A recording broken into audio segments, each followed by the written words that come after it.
Hi everyone, welcome back to Entrepreneurship class, and today we'll begin with our Unit 2. We have finished our Unit 1 with business opportunities, and now we move ahead to Unit 2, that is forms of business entities. So before proceeding ahead, what is entities or business entity? A business entity is an organization which are engaged in some business or commercial activities. Okay, so entities are those organizations which are engaged in some business and commercial activities. So every human beings required to take certain activities in our life. Some of us take up activities in order to earn a living, and some of us take activities to fulfill our psychological needs and satisfy our physical needs as well. So there are these human activities are classified into two activities, that is economic activities and non-economic activities. Economic activities are those activities which are undertaken with a motive to earn profit or with a motive to earn reward at the end of performing our activities. Economic activities can be classified into three categories, that is business, employment and profession. So business or business activities are those activities which we undertake in order to earn profit, that is by selling products and producing products, selling of goods and distribution of goods and services. In the end, where we expect a return that is known as profit.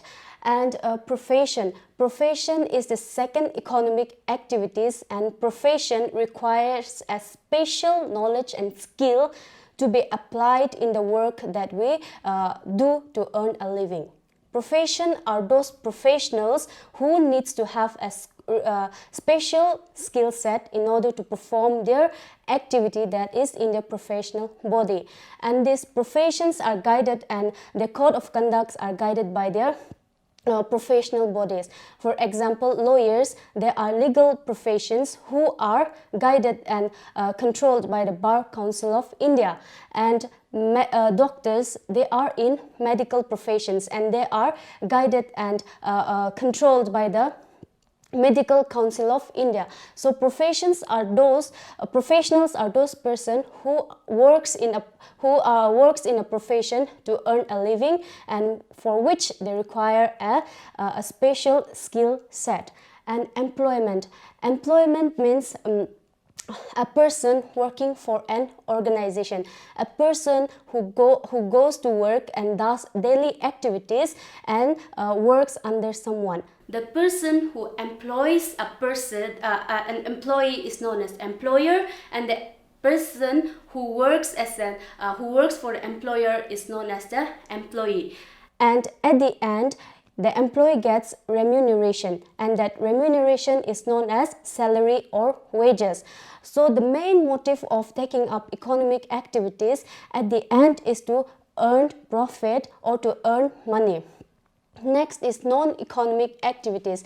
Another activity that human beings undertake is non-economic activities. So non-economic activities are those activities which an individual undertakes in order to fulfill their needs, that is psychological needs and for personal satisfaction. So the difference between economic activities and non-economic activities is defined by the end result. That is, if the end motive is to earn profit, that means it comes under economic activities. And if the end motive is not to earn profit, those activities come under non-economic activities. And the same activity can be economic as well as non-economic as well. But what defines them is the end motive. Suppose a farmer growing crops for selling in the market is an economic activity.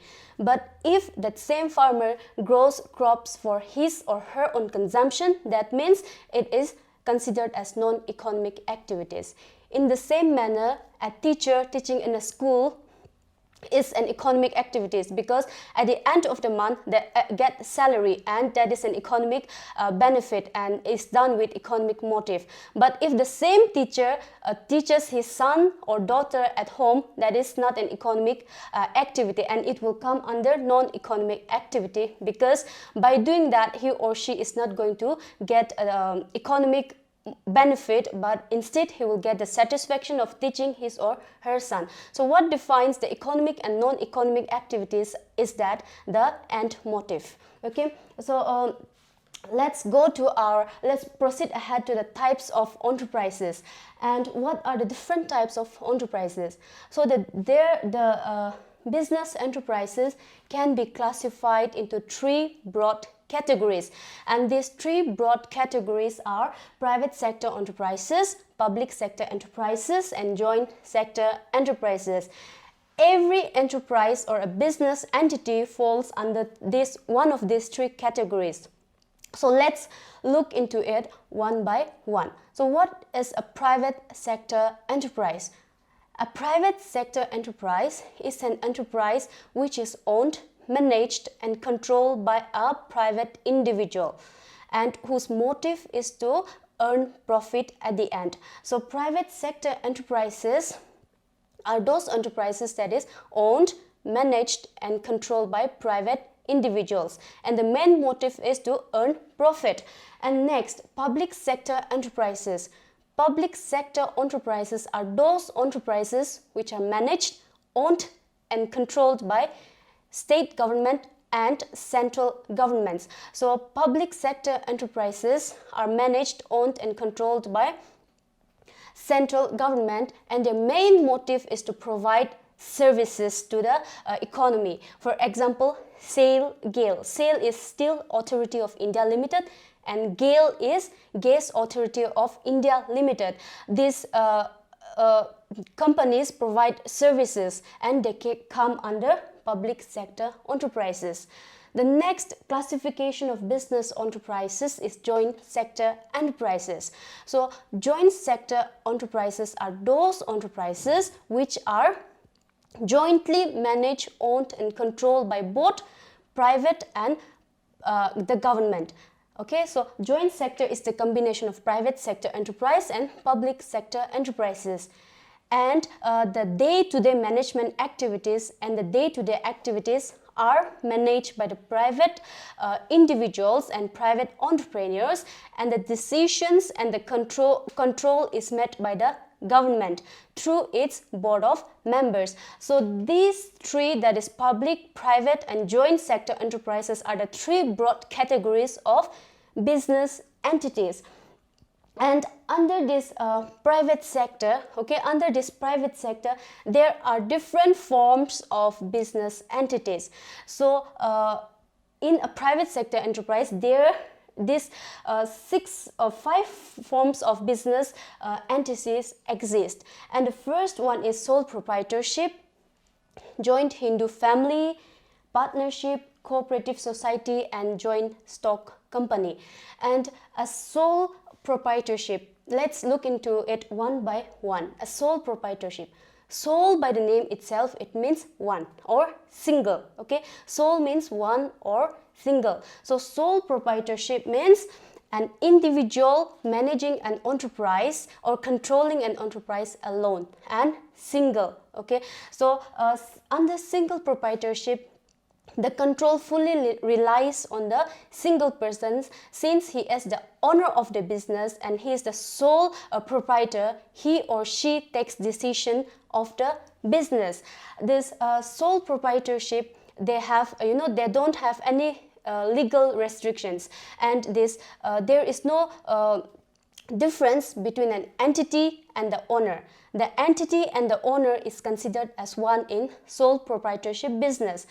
And the liability of that sole proprietorship is unlimited, because if there is any debt in the enterprise and he or she is not able to pay back with his assets, then he or she should sell off his own personal properties or assets in order to recover the debts and loans that he have taken in the enterprises. And this sole entrepreneurship or sole proprietorship are usually small in size because it is owned, managed and controlled by a single person. And here in this sole proprietorship, there are no government regulations. They just need to acquire a license from a local body and run their business. So let's proceed ahead to the next form of private business entities, that is joint Hindu family business.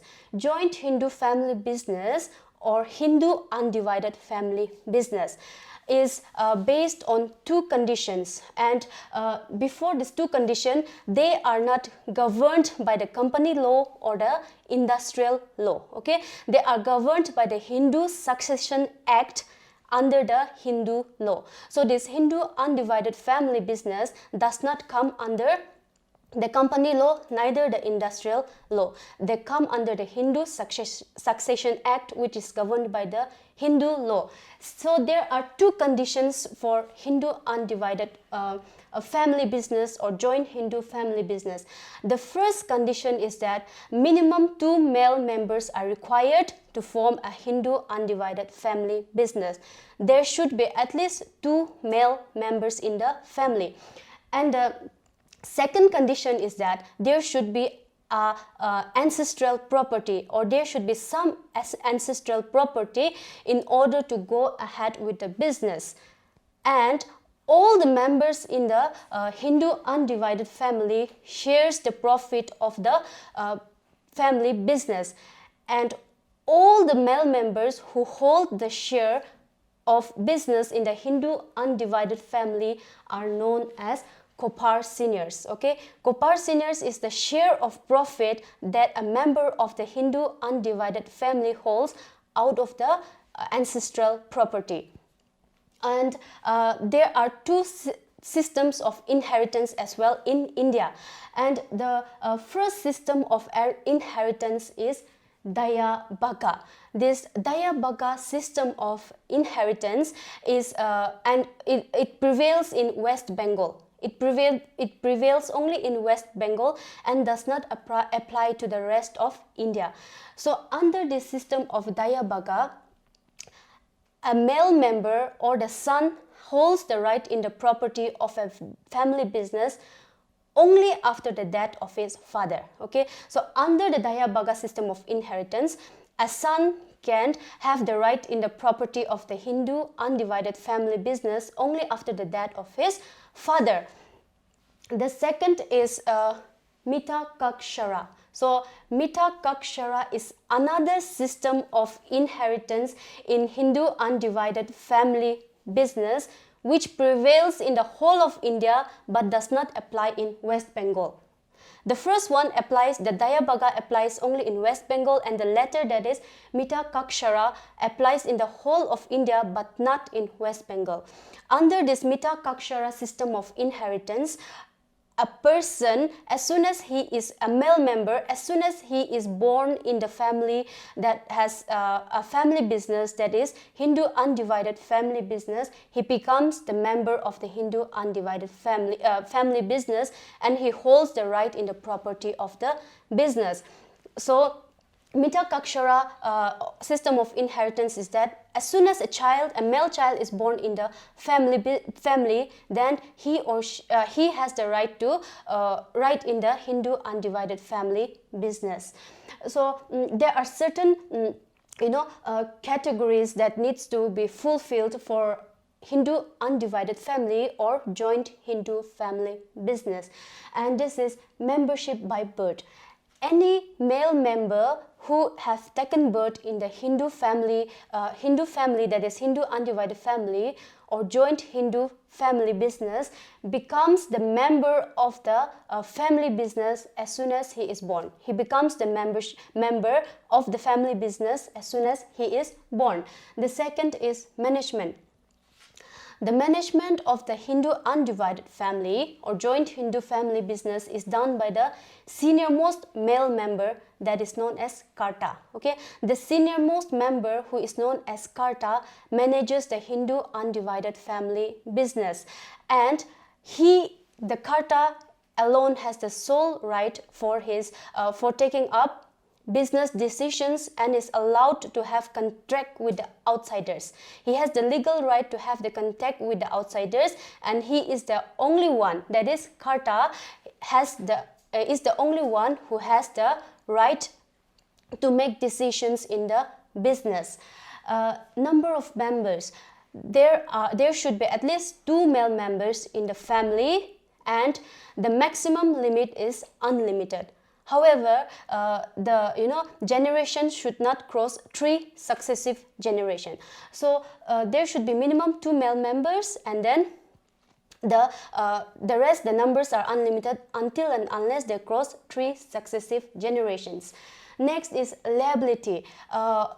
The liability of a Karta is unlimited. The liability of the Karta is unlimited, and the other male members are limited and according to the share they have in the business. The Karta's liability is unlimited.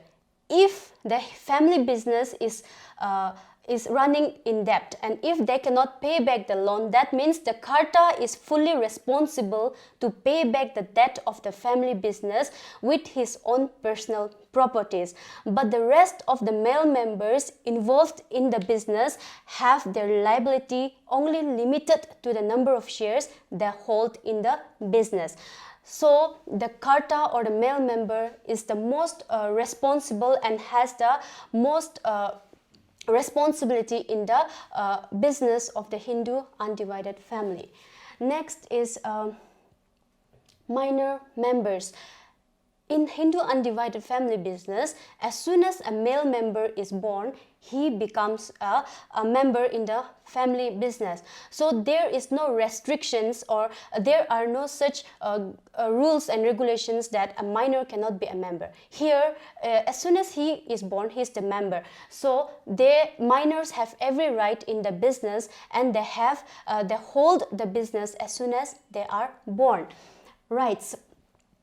All the members of the Hindu undivided family, that is male members of the family business, have the right to inspect the book of accounts and to look into the matters of the business. They have the right to inspect in the business and right to look in the books of records of business of family.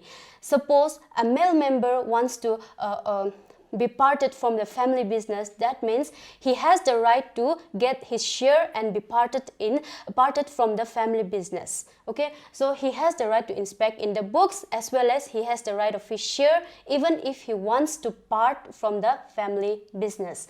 Next is registration. There is no registration required for Hindu undivided family under the Companies Act or under the Industrial Act, because they are governed and guided by the Hindu Succession Act and the Hindu law. So they will do according to that Hindu Succession Act and Hindu law and need not require a registration from the Companies Act.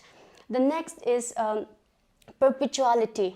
Even if the Karta, the senior-most male member who manages the company, dies. Okay, even if the Karta dies, the next senior-most male member can become the Karta and make decision, and the business continues and goes on even if the male member, the senior-most male member, that is Karta, is dead. Thank you.